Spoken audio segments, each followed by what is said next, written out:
What we're going to look at today is what the metaverse is. That's a very important one to uncover to get some kind of understanding of what this is. There's a lot of hype around it, and there's a lot of people talking tech talk and jargon about it, but very few people are actually telling us, what does it actually really mean? Then I'm going to look at the hype and the reality. What's the difference between what we're being sort of hyped up to believe and what it's going to actually produce and what it's producing right now, in fact. We'll look at some of the early virtual worlds that are already out there and doing this. We'll look at the personal effect on humanity as part of this, but also the business opportunities that lie in there. In the same way that in 1995, I couldn't have explained to you adequately what the future of e-commerce using something called Shopify would do for you on a platform called Facebook. It's pretty hard to explain to someone now what that future looks like when the metaverse is something that's so constant and so prolific in our lives. Bit of my background, recent studies through the University of New South Wales, Sydney on marketing and business information systems, Chartered Institute of Marketing. I've done five, I think, different qualifications with them as well. TAFE New South Wales, but one of my most important areas I've been working in the last 3 years has been as a lead trainer, digital marketing associate, community manager, creative strategy professional, and media planning professional with Facebook, or Meta as they're now known, which has led me to open up tons of doors, grow my business, and start most recently Startup Territory, which is a pre-accelerator program for Northern Territory businesses. And I'm hoping to expand out to Queensland and WA in some time in 2022 as well, because it's really, really valuable to do. Now we need to understand what this thing is. I just need to actually refresh my computer screen because it's not showing the things it's meant to be showing. Let me see, reload the site. Sometimes these things drop out when you don't refresh them very often. So I just want to make sure we've got the right pictures on the screen. My apologies for the interruption there. As you can see, I use Canva for all my presentations because you get lots of pretty effects on it. So you don't have that boring death by PowerPoint effect that so many presentations can have. So let's understand what it is. This is what our basic understanding as humans is of what we think the metaverse is. It's movies like Ready Player One, which I have to say, the movie was phenomenal. The book, though, was far better. And Ready Player Two, not so good, but it was still a really good look at what the nth degree of something like the metaverse would be. If you ever remember the 90s movie, The Lawnmower Man, God made him simple, science made him a god, a lot of that took place in, I guess, a version of a metaverse that we could imagine back in the 90s, even though it isn't really a metaverse. But this is what shaped our reality today and what we think something like the metaverse might be. Or the Matrix. That's probably the ultimate metaverse where you're completely you're in a simulation and you don't even know you're in a simulation. But everything you do in that simulation, buying, selling, living, dying, loving, hating, is all done inside a simulation in a simulated online world. None of this is a metaverse. So I'm going to put that right out there. Ready Player One probably gets closest to what we'd like or what we'd imagine the metaverse would be in the very big picture. But I can probably tell you now that's so far off, and it's like, I'm not talking about 10 years, I'm talking about 50 years away, if that even happens at all. The metaverse is a set of virtual spaces. Barbara just jumped in and said, remember Second Life. I'm actually mentioning that later on because it's now got a bit of a third life of its own because of this whole metaverse concept. The metaverse is a set of virtual spaces where you can create and explore with other people who aren't necessarily in the same physical space of you. Think of a Zoom call, right? I'm here, you're there. We're interacting with each other. Barbara just sent me a message through the chat, which I'm able to interact with live because we're not in the same space as each other, but we're connected through the same virtual world called Zoom. Same could happen with Skype or Teams. It could happen with a game like Fortnite. In fact, online gamings have been versions of metaverses for quite some time. So moving on to the deeper ideas of what this might be, there's a lot of people who are playing in this space. Second Life is one of the first that comes to mind. They started doing this a very long time ago. Meta or Facebook over on the left, Google, Microsoft, Baidu in China is building probably China's first real attempt at a metaverse world kind of thing. There is Samsung is playing in this as well, particularly through VR goggles and phone handsets. Apple is kind of coy about what they're doing, but we all know that Apple's the one that's probably going to make this thing popular anyway. And then there's another one called Earth 2, which is one of the more recent players, which has actually got a simulated Earth essentially, and then you buy property on that Earth and build kind of whatever you want in there. there and run your little empire within Earth 2. That's all different versions of it. But the metaverse is not a single thing or a single place. You're not going to go into the metaverse and buy a piece of metaverse. That's not quite how it works. The metaverse is made up of lots of different things. It's made up of online worlds, which are kind of like that Second Life stuff we were talking about before. Multiverses, which is a bit like maybe Minecraft, where there's lots of different worlds and servers in which you can participate if you've got access to it. And then there's the metaverse itself. The metaverse is something which then sits over the top of the real world or replaces the real world altogether. It's a set of data points. So online worlds generally operate through your computer. So you can view them on a screen, like Second Life was like a 3D concept world on a 2D surface where you would interact with people, chat with people, socialize with people. But mostly it was used as a land grab, a bit like Bitcoin these days. Everyone's trying to grab their piece of it and make their $1 million. And some people got very rich from it. But the most of us just never really, we had this, because we couldn't do our daily tasks in that world, we had to set aside specific time to go into that world like a game. So essentially Second Life is just pretty much a game, but it's a social game. A lot of online worlds can be carried out on mobile phones these days because the processors have become so powerful and the 4G and 5G networks are so fast that it's allowed us to be able to interact really well in real time in quite sort of immersive worlds. But the really new online worlds are taking those concepts and putting them into VR, virtual reality. So you can watch it on a headset and actually feel like you're physically moving through those worlds. So you're interacting with people in that world, you're turning your head and you're seeing different things. You hold up your hand, you may even see a different thing to what your hand is. You may have an avatar which looks completely unlike you altogether, or it might just be a reflection of you. More on that a little bit later. In these virtual worlds, we'll have virtual real estate. So you stake your claim, you buy a piece of real estate in that virtual world. And this is the majority of the way that these platforms make money. So Second Life is the same. You carve out your space and then you can sell that space, or you grow your space and buy more space, and you speculate on a market to be able to buy and sell that space. Second Life's like that. Horizon World's not like that, but there's others that are like NFT worlds. You buy and sell items and land, and some of the other ways that these platforms make money is they sell in-app purchases. So in Second World, it was like Linden dollars, and so Lindens would be the core currency that you buy in American dollars. So one Linden is $1, and you essentially use your Lindens inside that network to be able to purchase things and do things. So you might be able to put on a different dress, buy pieces of brick for a house, all that kind of thing. And in most games, online worlds or not, now have this. World of Warcraft is a very immersive world kind of game, which exists in one world at a time, but it has existed in others. And then you don't so much own property in it, but you own stuff. You've got a haul. So you've got weapons, you've got armor, you've got magical abilities that you buy or collect along the way. And you can buy more of them, or you can just collect them by going on quests and becoming better at what you do. So the kinds of things we're looking at here, and there's more than one. So that's what I said, the metaverse is not one place.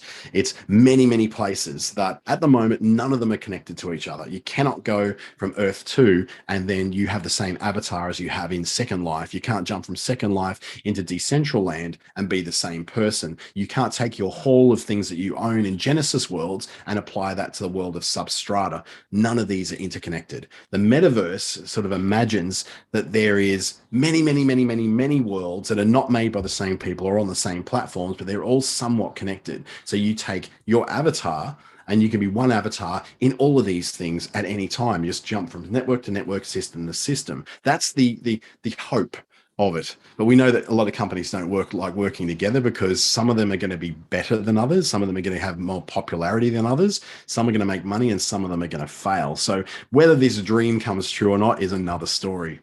Now, next up is what we call multiverses. This is, say, something like NFT lands, which allows you to build lots of different worlds within one universe. So you have different universes with different rules of different things. Like you might be able to fly in one, but you may only be able to walk in another. One may be completely dominated by being, say, a Sesame Street themed universe where you're a Sesame Street character interacting with other Sesame Street characters, or it could be a Lego universe where everything's in Lego and everything's built in Lego and it's owned by Lego. And this is kind of what the movie Ready Player One, if you ever get a chance to see it, this will give you an idea of what that's kind of is. This is one place called the Oasis, which is everybody's entry into the multiverses. And inside the Oasis, you then access all these other places that people can own bits and pieces of. And how the owners of the Oasis made money is they make the technology from which you access it, and then they also make small micro payments, micro amounts from every transaction that happens in the Oasis. And that's how they become a dominant world powerful company and create lots of universes themselves. But mostly it's you, the user, or people like other companies, might be Facebook, might be Google, are creating their universes inside there. So where you choose to spend your time is completely up to you. But this concept takes you in as one avatar, one person, one personality, one identified user that can move right throughout all those different universes. So some of these models like NFT worlds is trying to do that. But most of them are just building one world at the moment because that's all their computer power can handle. And then you go in and interact in that one world as a character that's largely determined. Now, this also operates only through a computer or a phone. And some of them are starting to work with 3D enhanced environments in virtual reality, where you put on your headset, put on your gloves, you might put on your earbuds, and you're a bit more immersed in it. You feel like you're moving through a world with some kind of rule of physics. So you can either fly or walk or catch a bus or catch a train, interact with people, have conversations with your real voice or a filter over your voice so that you can be more into what your avatar is, or just be yourself if that's what you want to be. But again, these multiverses are still places that are just games. You have to take time out of your day, out of your work to go and be inside these. The metaverse is a bit different. So rather than being like, the other two are, there's virtual real estate and buying and selling items and land and in-app purchases and all that, and being these guys pretty much all over again, the metaverse is a bit different. The metaverse is largely going to be done on mobile phones and in VR. The mobile phones do part of it, which is called augmented reality. That's saying that you hold up my mobile phone to, let's say, my parents' garden, and I put it out there and I look at ask it, what are the flowers in that garden? And it can immediately identify on the screen while showing the flowers what that flower is and information about it. Or going into a city street and going, where is an Italian restaurant? And you hold up your phone and it gives you a heads up display of where to go to find the nearest Italian restaurant. So that's working in the real world with non-real world overlays on top of it. So that could be through glasses. Like I think that's probably what Apple's glasses project is kind of leaning to, is to add a heads up display or a HUD, which allows you to be able to see extra information about the world that you're operating on already. Or you'd go down the other path and the metaverse can then be access to virtual worlds, not the real world, but virtual worlds that you can do real world things in. So this is sounding confusing because there's so many words that are coming up about this. There really are. So it's where you've got overlays in the real world. Say, for instance, the example on the left, you go into an empty apartment to go and look at it, and you can then go to IKEA and say, what will this lounge suite look like in this empty apartment? And it will overlay that information from IKEA into the space that you can see. Now, this is already used quite well through augmented reality tools from, say, Specsavers. Specsavers is an optometrist that allows you to try on glasses and see what you look like in them. And it's really good, very, very realistic, and gives you a really good idea of whether those things are the wrong shape for your head or not. I got a bit of an egg going on, so I need to not have too much. I can't have oval glasses. I need to have more rounded or square glasses to try and level that out a bit. So that helps me to choose glasses a bit better. It might be trying on a dress. So for instance, you have an image of you. So you put your phone on a tripod, and it takes a whole body scan of you, and it says, okay, I'm now ready for you to try on dresses. So now you go to your phone and go, okay, swipe, swipe, swipe, swipe that one. All they look like. You step back to your spot and you go, oh, okay. You move around, the dress moves with you. You can see how it fits. You can take a couple of steps forward and back and see how the dress moves as you move with it to get an idea of whether that's going to fit well. That's in the real world. That's taking data and technology and laying it over into your real world reality. Great way if they can finally get it to a point where you can actually try on a t-shirt or a shirt in a particular size and you can see whether it's too small or too big for you. That would be massively good, because I know that it depends upon the different places I go to. I could be one of any 3 different sizes, and even in the same store I could be one of 3 different sizes depending upon the cut of that particular fabric or shirt or design. Then there's also the interacting in the virtual world. So there's 2 parts here. There's the overlays on the real world with data from the virtual world. Then there is you going into a virtual world, a virtual environment, and interacting as a real person in there or as an avatar in there. And once you're in there, this is not necessarily a reflection of the real world. This could just be an imaginary Disney world, which Disney are going to love this. This is going to be a very Disney thing to do. I can see them doing tons of it. Pixar worlds, Monsters Inc. worlds, where you can actually interact with the monsters, be part of the show, be part of the theme. That's all that. If you've never used VR before, it can be a little bit jarring, because you're just like, whoa, it's tricking your brain into thinking that these things are really happening. But your sensory inputs, such as your touch and your skin, are not receiving the same thing. So it's a bit confusing. Some people throw up when they go into VR. So it's something which you need to be very aware of, that not everybody reacts well to this. It can really set off people's sense of, oh, sorry, I've just lost my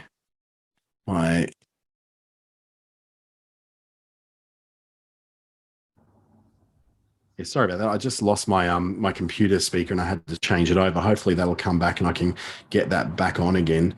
That was not something which I was hoping to happen. When you're using someone else's internet connection, things can get a little bit rough, I think. So the next part then is real and virtual commerce. Now, you can see that the connection of an overlay in the real world of, say, some IKEA furniture is pretty easy to imagine. You can then just go, yep, I'm now going to buy that IKEA furniture and have it delivered, because that makes sense to me. I can see what it's going to look like in the sizes that it's going to be, in the colors. Great. Now let's buy it. So that's going into the real world, taking virtual world data and then making a real world transaction. The other way is in virtual commerce, where you're in a virtual world and you're buying virtual products and services. You're not necessarily buying a lounge that's going to sit in your real world lounge room. You could be buying a virtual lounge that sits in your virtual lounge room, or clothing that's on your avatar. So these avatars you're showing here with different, styles, tattoos. You can get a virtual tattoo as opposed to a real world tattoo. This sounds ridiculous because we cannot imagine where this would be right now, because it doesn't sit with our world as it is now. But there are examples of where this is happening already. There's a lot of words. I know you're probably not understanding it, because it actually is probably easier if I explain it then as an evolution of what the internet is. So the internet, once upon a time, started off as an interconnected network of computers, the internet, interconnected network of computers around America and then the world. And there wasn't much you could do on it, because it was all text based, and it had a lot of chat kind of capabilities through online bulletin board systems. And then when they were all connected through, finally, something called the World Wide Web happened. And this allowed us to make the internet visual, to see things. To have things eventually like videos that you could play, music that you could download, interactions you could have, chat rooms that weren't just text, but were a little bit more immersive and you could do more in them. It made the World Wide Web much more interactive and usable. And this is when we saw online banking come about. This is where we saw online shopping come about. So when you look at how the internet runs, you've got something like Facebook, for instance. Facebook runs on the World Wide Web, and the World Wide Web runs on the internet. The World Wide Web and internet are not the same thing. The World Wide Web is actually a layer over the top of the internet, and then Facebook is a layer over top of the World Wide Web.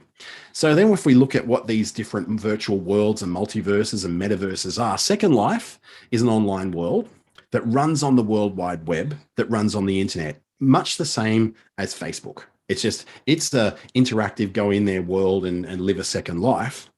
Whereas Facebook is, well, probably the same, actually. So many of us are living a separate fake life in there too. But they are running pretty much the same thing. Facebook, Second Life are essentially the same thing when it comes to the technology. When you look at something like the multiverse, you look at something like Horizon Worlds, which is something that Meta or Facebook has started to build. And it's available only in US at the moment. You put on your headset, you interact as a person inside a world, you stake out your land, you're given space to work with, and you build up a presence and a profile and your avatar in that world. And there's many worlds inside there. You can essentially start building your own world if you're skilled enough. And if you've got the money, you can start to do a lot in there. You can do almost anything you want in there.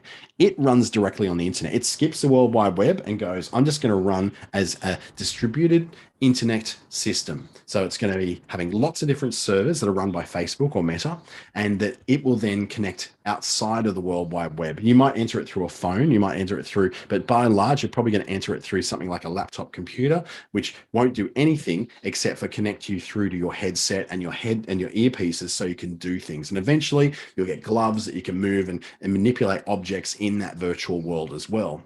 That means you can also start to do things that are more useful in those virtual worlds. Virtual worlds aren't just a game that you go and get escapism from.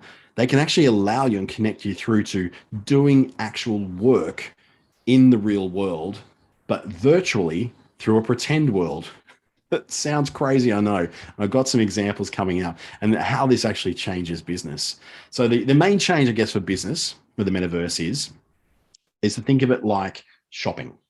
At first we actually grew our own food and hunted and gathered and all that sort of thing. But let's fast forward to, the last couple of centuries at least. At first we went to the shop. We went down the corner shop and it had almost everything we needed because we didn't really need much stuff.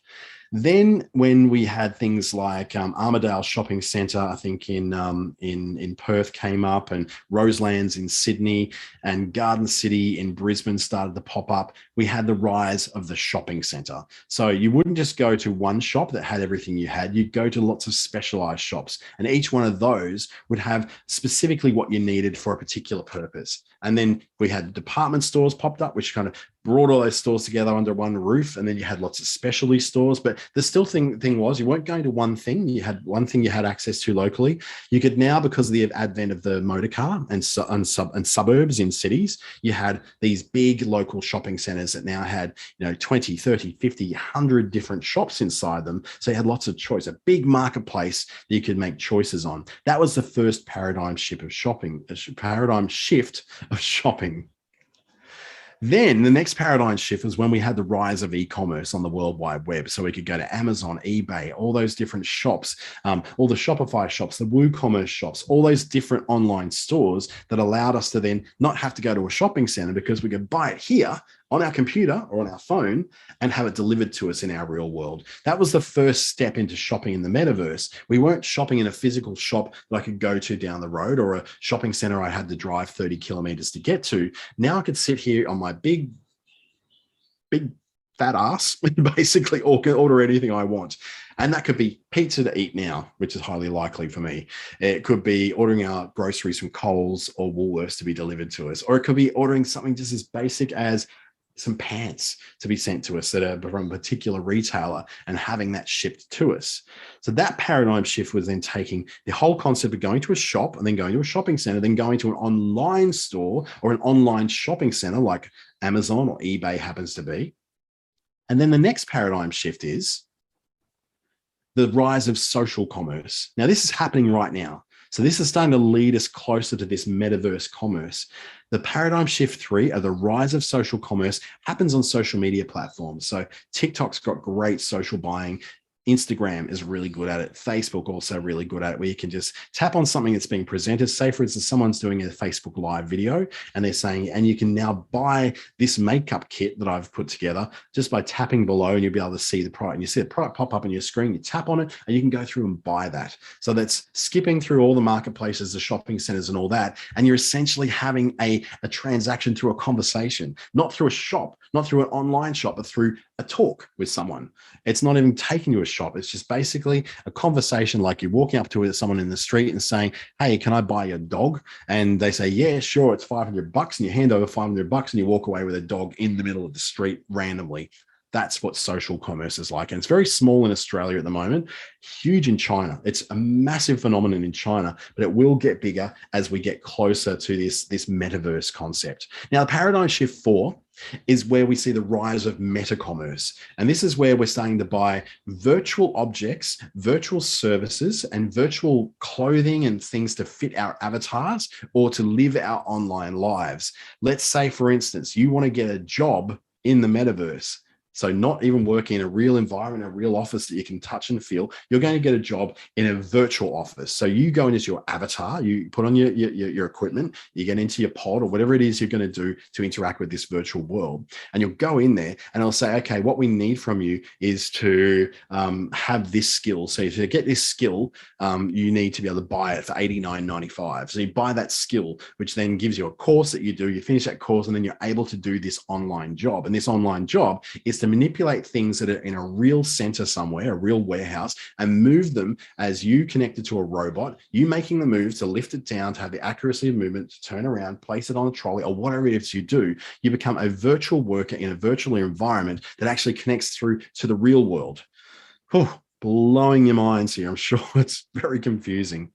But then the other side of meta-commerce is you can buy groceries and pizzas to be delivered to your real world house while you're in the metaverse, while you're in that virtual environment. So let's say you work at doing that. It says, okay, it's your 30-minute break. And you go, okay, well, my 30-minute break, all my friends are in the metaverse. I'll stay in the metaverse for the 30 minutes. And I'll also do some of my real world stuff, like ordering my groceries, paying my bills, and ordering a pizza because I'm hungry right now. And I've only got an hour before I have to go back onto this virtual factory floor to start being a virtual factory worker. It's big. That's where paradigm shift 5 comes, is the rise of meta work, the ability to be able to do work inside a virtual arena. This is the very big difference, say, between using the web and Zoom and social media now, where you are in the real world and you go into a real world device, and then that takes you and gives you a window into a two-dimensional world like Facebook, or a two-dimensional world like LinkedIn, where you can do things that you do in your work, or a two-dimensional world like Zoom, where you can present a webinar or some kind of workshop. That's kind of like the big shift that will happen, is we'll start to see jobs that will be performed anywhere in the world through meta work. And this has got lots of repercussions, and I'm sure there's tons and tons of things that could happen, that could go right, that could go wrong. There's equity and access to jobs, but there's also the lower paying of the workforce. There's a competition. It's not just between you and the people in your town for a job. It's against the entire planet full of people who are unemployed and wanting to work as well. So there's ups and downs, pros and cons. We'll look at some of those in just a sec. There is a hype about all this. And as an early adopter of technology, and as someone who loves his devices and his gadgets, I will say that, yes, I get very easily caught up in hype. But there's a very harsh reality in here. The harshest reality I can say is it's not there yet. We're not there yet. The augmented reality is still clunky. It's disconnected. It's not constant. It depends on whether that particular, say for instance, you go to a holiday to Cairns and you get the Cairns augmented reality app and you put it on your iPhone, but it's not available on Android. So you put it on your iPhone and you go around, you go, okay, you put it around there, it shows you things, but not everything's there. It's pieces. It's whoever happened to pay for their augmented reality information to be on that particular app, who's released by that particular local business, that's connected into all those other little local businesses selling this augmented reality idea. It's very clunky. Some of the best applications tend to be from tourism organizations and from governments, where they'll release really good information that you can go, say, for instance, through the city of Darwin, and you can walk through different historical places, hold up your augmented reality app, which is produced by them, and see extra information about that particular memorial or that particular site, garden, or attraction that can make you a decision about whether you want to learn more or you want to move on to the next one. Whereas we use particularly well is in areas like the Darwin Street Art Festival. It's a bunch of murals that are being put up around the city. And what's happened is that a really good local developer called Bell Cook from Digitally Buzzed has built this app for the government that allows them to bring the paintings on the wall to life. So you put up your phone and you hold it up to that area and it goes, oh yeah, I know what image that is. Here's what it looks brought to life. So it could be a photo done in Aboriginal art style and crosshatch Northern Australian style of a turtle. And that turtle now can be shown flying through the air, gracefully flapping its fins and moving like it's swimming through water. So it brings that thing to life, or brings more information out about those particular types of turtles. It's a really fun thing to do. If you've ever had a chance to do it in somewhere like that, that's great. And Barbara's mentioning like the wine labels that come to life, even better, or business cards that come to life. You hold your phone over the business card and it gives you all the information. It can even take you in on the phone to any direction that you want to have contact with that person through their business card. Now, that's great. And they're all individual little apps doing individual little things. None of them are connected. That's not the metaverse. Metaverse is where all these things come to connected. They come together to operate very, very easily and very easily for everybody. We're also nowhere near it with the virtual reality stuff. What we've got now pretty much is a bunch of companies putting out a bunch of headsets, or putting out a bunch of websites that have games, or putting out lots of apps. They're all separate and all about different things. There's lots of different ways you can do this. The augmented reality is starting to get some momentum now, but overall, what we've got now is just pretty ordinary. The best example of metaverse, or coming close to the metaverse, is the game Fortnite.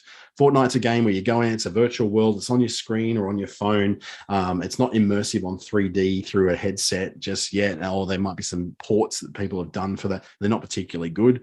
But where it does work is that Fortnite's not just a game where you bash everything up. It's also a social area. You can go in social areas, into lobbies, and talk with your friends and interact with your friends in that environment, far away from the eyes and ears of mum and dad. And it also lets you buy things in there. So you can now in Fortnite buy real world items in America, where you can order Domino's pizza in Fortnite in America and have it delivered to you without leaving the game. You can also buy dance moves. You can buy armor and shields and clothing and different hair and you make your avatar, your character in Fortnite look very different and have very different skills as well. So the more stuff you have, the better you are, the more fights you win, and you continue that journey.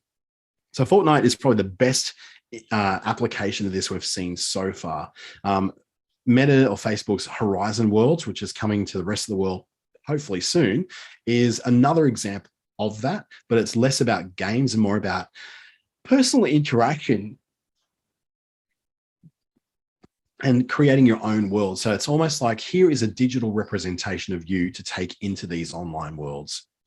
Now, there's going to be some effects on this for us as a species. There's some very obvious things. Now, there's going to be some good, there's going to be some bad, there's going to be some ugly. It's going to start off with the nerds who are the early adopters, people like me who are not scared to put on a headset and don't feel claustrophobic by that, to find a way to enjoy what's in there and so carve out the uses for it. Then the influencers will arrive. The influencers will then make it cool. It'll go from being a very hard to access thing to being, just here, do my course and you can learn how to make money in the metaverse. When they come in, that's when everyone else will start coming in. So the nerds will do it. When it hits Apple and Apple starts producing a metaverse product, then the influencers will jump on that, and that will bring it as a mass appeal to everybody. But like I said, there's pros and there's cons.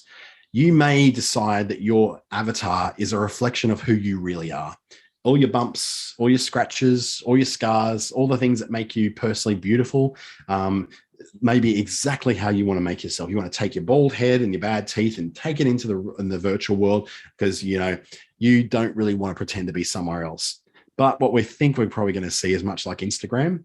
We're going to have an ideal. We'll go in there and our avatar is going to be an ideal of beauty, an ideal of grace, an ideal of what everybody wants to look like. And it's going to be whatever the popular theme is of what everybody wants to be. It'll be whatever race seems to be popular at the time. It'll be whatever color of hair is popular at the time, the style of hair is popular. And you'll start to see it very, very generic. A lot of people who look the same, pretty much like everybody on Instagram, thin, tanned, and under a waterfall. Or you'll go into these virtual worlds as an abstract idea, a monster or a robot or a character from a Disney movie or a Disney princess or a Disney prince or Olaf from Frozen. And you'll buy these different character sets to go in, not as what you look like or an ideal version of what you wish you look like, but you'll go in there as an idea. You go in there as something really cool. I think that's what I would choose. I think I'd like to go in as me. I'd like to go in as something that's just that people would notice me as I walk by, because I look different. I might be a big pink blob. And I like the idea of that because it means I can be both anonymous, but I can also carve out my own personal brand, which brings us another point. What you choose is going to be very dependent upon what your personal brand is. So the good of this metaverse and everything that's coming of it is that it's going to give infinite opportunities to learn in different ways. So instead of sitting in a webinar like this, you'll actually sit in a virtual room and we'll ask each other questions and we'll connect with each other almost in a real way, despite us not being in the same physical space. So it brings a virtual classroom together, kind of like what Zoom is trying to do with its trying to put you in your picture inside a classroom where you're all facing forward to each other, and gives you a bit of a nicer, friendlier view than just basically just a Brady Bunch set of squares that sort of don't really look very immersive. It will open up a lot of that, which will allow learning to become a bit more efficient. And some of the world's best teachers will be accessible to lots and lots of people instead of having to go to that specific university or that specific school to access them. It'll also help you to maintain relationships with distant friends in some way that we've done with the phone, we've done with video calls, we've done with Facebook and all the social media platforms. This is another way to continue that. It'll help you again to find your tribe. If, for instance, there is a specific event on in the metaverse in Horizon World, say that you are going to attend, and your calling card for you being attending that is wearing a yellow rose on your lapel or on your dress somewhere. So if you're wearing a yellow rose, no matter what your avatar looks like, that's say everyone that you're part of this as well. So someone will go, oh, you've got a yellow rose, you're here as well. Hi, my name is, and you start to introduce yourself and become recognized. And people start to form their tribes around common interests, like a Facebook group for the Kath and Kim Appreciation Society. There's a whole lot of us. We are all connected together, and I imagine that the tribe of that in the metaverse would be hilarious. Then you got new commerce ideas, new options for making money with new products that aren't even real. That tie-dyed style hoodie that the guy on the right is wearing could be actually for sale for $32.95 because you want to wear it because it's the hottest fashion, or you just really want your avatar to look for that. So you'll pay $32.95 to get that. In the same way, you might pay $32.95 to buy that in the real world. You'll have, clothes for the real world and clothes for the virtual world. This means that new ideas are going to pop up because as we go into a different place other than just our real world existence with its real world problems, we'll find there's new problems that appear in the metaverse as well. So we're having to come up with new ideas to overcome these. And you can essentially, in the metaverse, be who you want to be. You don't necessarily, in some of these, have to be you with your identity and your name. And that could be really good for people who are coming from places where women are oppressed in certain nations and they can't present themselves as a woman from that nation. They have to secretly pretend to be someone else. This could be good for those in oppressed minorities like the LGBTIQA+, who are in countries where that is oppressed as well. Think about the Uyghurs in China who are currently being oppressed horrifically. This could give them a different place to which to share their concerns and share their stories outside of the Great Firewall of China, if, of course, this ever really takes off and is able to be accessed by those people. The bad, though, is that this really does increase that echo chamber. It increases that you just going to do the things you want to do, the things you want to learn. You'll only listen to the opinions of people you already agree with, and you never learn anything new. Just like social media, you join the groups that you like that talk about the things you agree with so that your points of view are reinforced and you're never challenged to learn anything differently. So this is a bad thing could come up as well. Anonymity, of course, can have its bad side. It also leads to things like, child sexual abuse. It could lead to bullying, all sorts of things in the same way as it does with social media, or before social media in chat rooms and in the very early internet. Black markets can be made out of this when there's illegal things in the real world or even illegal things in the virtual world. These tribes and this coming together for people with common interests can help that out, as well as radicalizing those who have already got some extreme ideas. And then they find their tribe, and their tribe happens to be a bunch of people who agree with their extremist ideas, that it might include hurting people in the virtual world and hurting people in the real world. There's the chance of increased obesity, because I can tell you now, I'm sitting down at my desk right here and I'm a big guy. So if we're going to become like the people on the B&L spaceship in Wall-E, then we're going to be sitting there plugged into an alternate universe, which is presenting something in front of us. All our friends we don't deal with in real life. We only see them through a screen or through something like that. I've had my drop out again. What's going on? Just 1 second. All right, let's keep that that microphone going. So you've got increased health problems and increased obesity problems that will come with that. Unless, of course, that if you want to participate and you want to walk from one end of a virtual space to the other, you're actually going to be walking through those places. So that's a whole other way to approach it as well. So we can see whether that then is going to help us too. The ugly is that this favors the rich, obviously, because it's going to require computers that are powerful, headsets that are powerful, and money to get these things. So it will favor the rich. It will provide a very big disconnection from reality. And we think we already see that with social media. This is a potential thing that takes that to a whole other level. This is going to take you to the level where you may not even want to ever get out of that virtual reality, because the reality in your real world is so bad that you just want to stay in there all the time. There's impacts on real commerce. The more money that people are spending on virtual commerce and virtual things in a virtual world is less money they got to spend on real things in the real world. So some retailers are going to really suffer that unless they come into that virtual world as a participant themselves. Walled gardens, like what Facebook has built with their systems, what Apple builds with their system. We call walled gardens because you have to use an Apple phone to access Apple services and use Apple iMessage. And this is possibly going to be the same thing. Is that if Facebook's going to spend $10 billion a year building this thing that they want to build, they're going to make it so you have to log into it with a Facebook account. Otherwise, how else are they going to understand your data, your movements, to be able to sell ads to you? Same thing with Apple. They're going to want you to go into their metaverse through their goggles, through their phone, and through their devices only. So this is where it's all going to get walled off, and it's not going to be that interconnected. You go as your avatar wherever you want to go, into whatever world and universe you want to. There's too many systems. They're going to be just a mess. So you're just going to go, well, this works on iPhones, but not Androids. It works on Androids, but not Macs. It works on Macs, but not PCs. It works on PCs, but not tablets. There's going to be lots of different variations that need different things to work on. And the bigger it becomes, the more powerful the computing and the phones have to be. And then there's, of course, the cybersecurity. If you're living a whole second life in the metaverse and someone breaks into your account, they've got access to that whole second life. In fact, they might have access to all the logs of everything you've ever said or done. And that becomes a very big problem for ransomware. So you think ransomware is bad now? Imagine what it'd be if people could access everything you do where you thought you were anonymous and you thought you were safely away from the police in the real world. And suddenly all that's out in public knowledge because you've been hacked. There's so many ways that this can go wrong. Next up, the business opportunity. What you're probably really hanging out for is, what is the business opportunity of all this? Is it just a fad? Is there something that can really happen?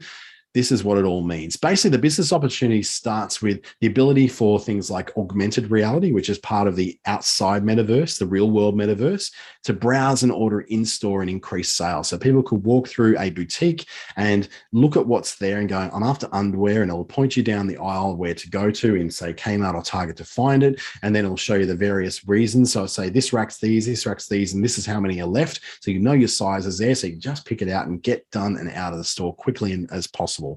That would be amazing to do. I think that there's some of the Bunnings have got a similar thing with their app, which can tell you where everything is in its app anywhere in that store. So you can just walk straight to it. Great idea. Fantastic way of exploring. The second way that you can get into this is by building educational experience that really stand out, by making them available either by a phone that's held up in front of a real world place, or it could be somewhere where you're holding up something that a tablet or something that lays an overlay over the real world, so you can interact with that stuff, interact with that learning, where you're learning about the birds and the bees, the flowers and the trees, or you're learning about quantum mechanics and theoretical physics. Then you're able to do so with models in front of you, and something you do yourself. You can see it in a lot of shows now, like Star Trek Discovery, or in some of the more sci-fi oriented shows like The Expanse, where you're dealing with virtual experiences on screens that sort of pop up out of nowhere. They're holograms that you can access either through special glasses, or you see something literally pop up on a table that you can then manipulate with your hand because you're wearing glasses or you've got some kind of chip in you that interacts with it. So there's that sort of thing of making sure you've got educational experiences that can run in there as well. That starts by building educational key experiences and courses in the real web world now. Next, virtual stores selling virtual 3D products that are used in virtual 3D worlds. H&M have already built a virtual store where you can buy virtual dresses, virtual fashion, virtual shoes, virtual accessories to wear on your virtual avatar in virtual worlds. You can actually do this right now. They've actually got it now. I think it's in Horizon Worlds that they put this one up in, where you can go in and then dress up your avatar to wear the latest fashions from H&M. So you may want to be someone who presents yourself as who you are in the real world online. So that means you might have an actual outfit from H&M that you absolutely love. You absolutely adore this thing. But you want to look like that in the real world, in the not real world as well. You want your friends to recognize who you are in that world. So H&M and a lot of other retailers, like Zara's getting on board this as well. You'll probably find eventually the Kmart's, the Targets, and the Myers and David Jones of the world will start getting on these as well. It's mostly going to be the prestige brands that do this, because there's someone who would be much more likely to buy a Chanel suit on one of these sites than buying a $2 t-shirt from Kmart that's on the clearance rack in that world. Because what's going to set you apart, a Chanel suit or a $2 t-shirt from Kmart? Although if you're in a world of Chanel suit wearing people, a $2 t-shirt from Kmart does make you stand out. Another one, ritual virtual world experiences that help you to buy real world products. Chipotle, one of the first in this, they've built a metaverse version of themselves so that it's connected to a few of those different online worlds where you can go into a virtual store for Chipotle, which sells things like, burritos and tacos and all that sort of thing, Mexican food. And you can order a real world meal, a burrito, and that will be delivered to you at your current location. So you can't really eat it in the false world, because you can't eat in that world unless you're doing it as an action, a pretend action. So what they do, they say, well, we're going to put our store in here, which looks like our real world stores. You can buy real world burritos and they'll be delivered to your real world place without you needing to leave the virtual world.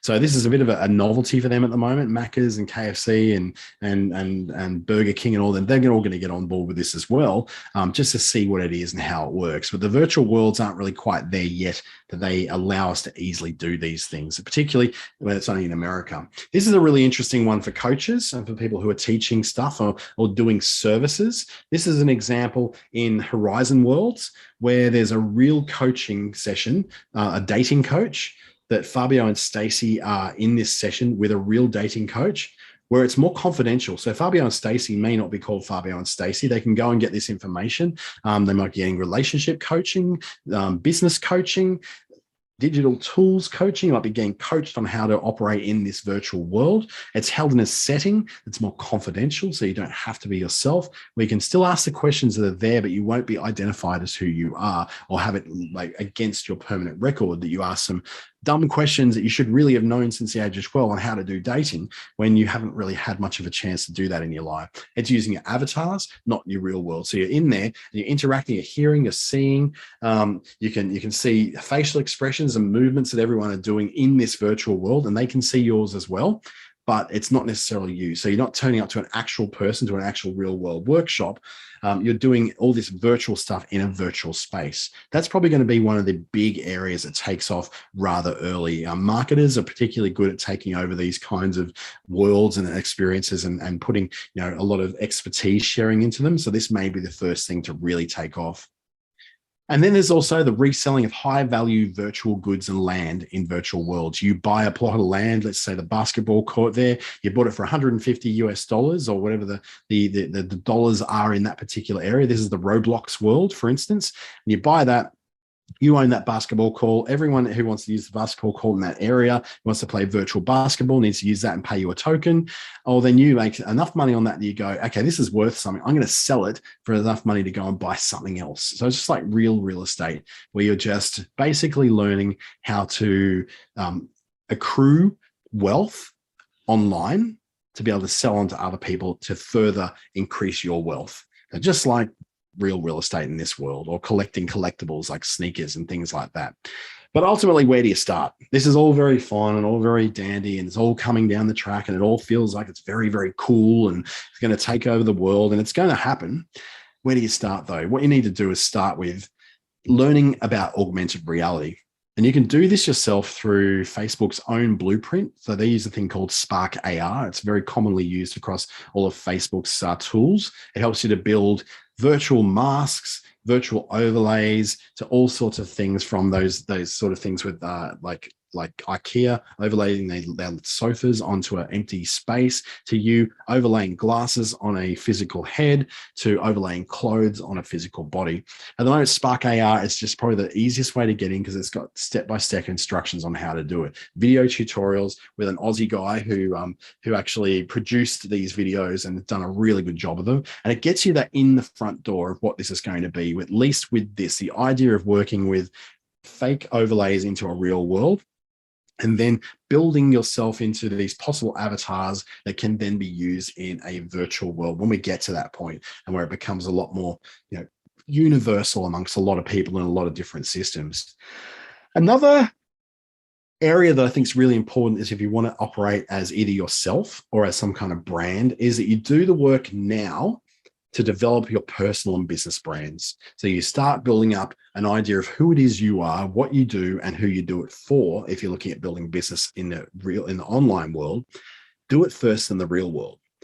It may feel safer to do in the online world because you're more anonymous, but if you're looking to build a personal brand, at some point people are going to have to know who you are, what your name is. They may not know every little piece of information about you, but this is not something that you're going to be able to build and be shy about. Initially, when you're first coming into these virtual worlds, it will be helpful if you are who you are, your avatar looks like who you are, and people can relate to you the same way in the virtual world as they would if they were sitting in a real workshop or conference watching you speak or listening to you on a podcast. So building up a reputation, building up momentum as a brand and as a business in the real world first will make it much easier for you to gain momentum in the online world. For instance, the people who are big YouTubers were the first people to be able to get some kind of success on TikTok, because they already had that experience and reputation that when they took their personality over to TikTok, they were immediately had a following. They immediately had people who would follow them. The same thing will happen. If you're a celebrity in the real world, you'll be a celebrity in the online world. If you are a business in this world, you need to be prepared to be a business with a brand name and some value in that world as well.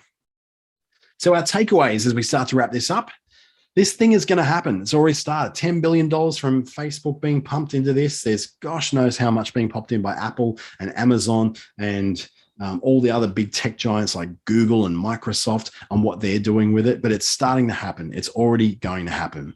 We don't know where the hottest worlds will be yet. So if I need to ask that question of, I want to buy online real estate, I want to buy my piece of the metaverse.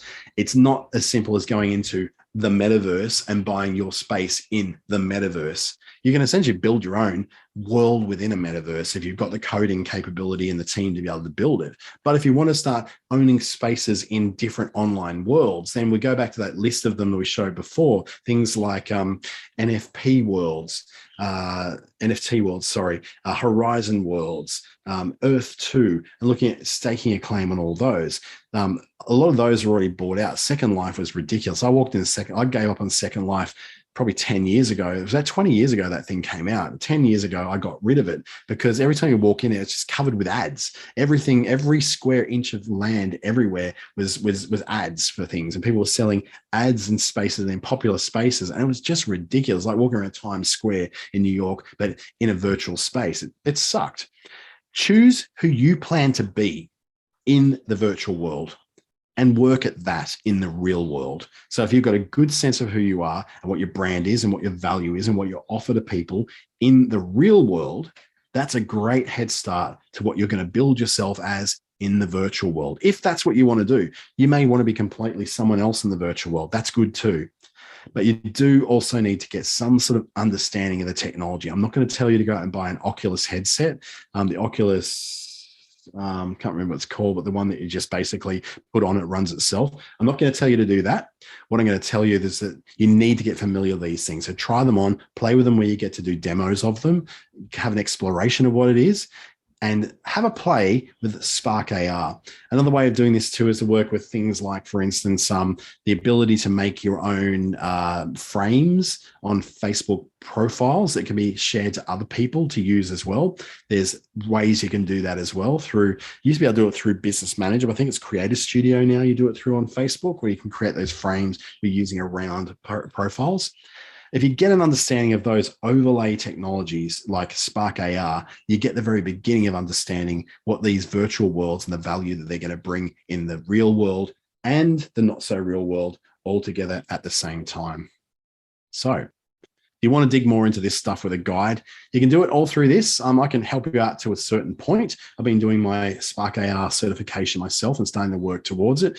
Or if you just want to chat with someone about how to do this, the Digital Solutions Program, $44, 3 hours, 1-to-1, 4 hours, workshops and webinars. Actually, it's unlimited webinars and workshops. Do as many as you like. No one's going to stop you.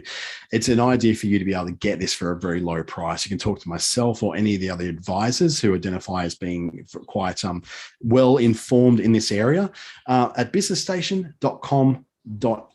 Otherwise, just reach out to me. I can take you through all that too and get you connected. Dante at businessstation.com.au. LinkedIn is probably the best place to find me. I'm more active there than anywhere else. Barbara will tell you that, as well as Facebook and Instagram, where I'm fairly active as well. What I'd like to do, though, is thank you for taking some time out to explore this very weird and wonderful and confusing and strange world that you're not really quite sure whether you want to be part of yet, and seeing how there might be some applications in the future for your business, particularly for small business, to sell virtual goods, particularly those of you who make things in the real world, to be able to make the virtual version of that, or something completely new that no one's ever heard of. If you've got an idea that you think will be a great idea to be able to do this, or that's your opportunity to do it. Thank you so much. I've got to pop out now and get on to some calls, but this has been a great time sharing with you. And thank you for taking time out of your business to work on your business. I hope to see you in the next one of these videos.